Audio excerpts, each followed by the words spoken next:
The people that I have seen that have done the best dealing with divorce have really paid attention to two things. One, they have not neglected themselves, their own individual physical health, emotional health, spiritual health during the divorce proceedings. They've not let themselves get so run down that they're not able to cope. That's the first thing. The second thing is that they have surrounded themselves with friends and family and people that they feel close to, and put those two things together to get them through what they recognize, and what everybody has to recognize, is that divorce doesn't happen in a day or a week. It happens over a period of time, sometimes months, sometimes years. If you can pay attention to your own health, if you can surround yourself with family, friends, people you feel close to, and if you can recognize that this is a marathon and you need to pace yourself, that's how you overcome the challenge of getting divorced. Even in the simplest divorces, the process takes time. It can be months, it can be several months, it can be years. That time period is a time period in which you are under stress. The levels of stress that you will experience may not be huge on any given day, but they build on one another.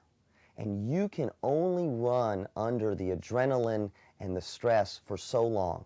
After a while, your body will start taking its toll on your body, and you're going to feel it.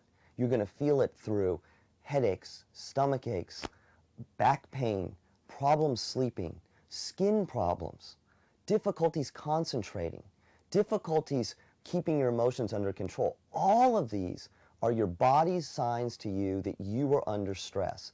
It's going to make you more susceptible to getting ill. It's going to make you less able to deal with your daily responsibilities.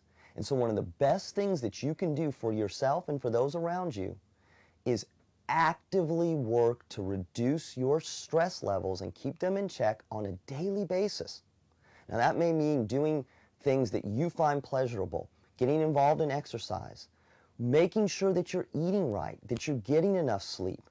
You can't neglect your body during a stressful event like a divorce, because your body is exposed to the negative effects of stress.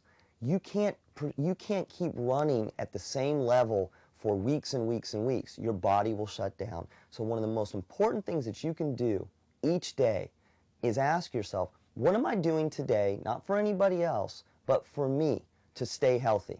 Am I eating right? Am I exercising? Am I taking time to engage in activities that I want to do? And then the other thing that's important is to ask yourself, how stressed am I feeling? On a scale from 0 to 10, if every day is a 7 or an 8, then it's time for you to stop. Get out of the situation, take some time for yourself, and collect yourself. Because the longer that you let that stress build up, the more vulnerable you're going to be to not only illnesses, but to poor decision making and to an inability to cope with the long-term effects of a divorce.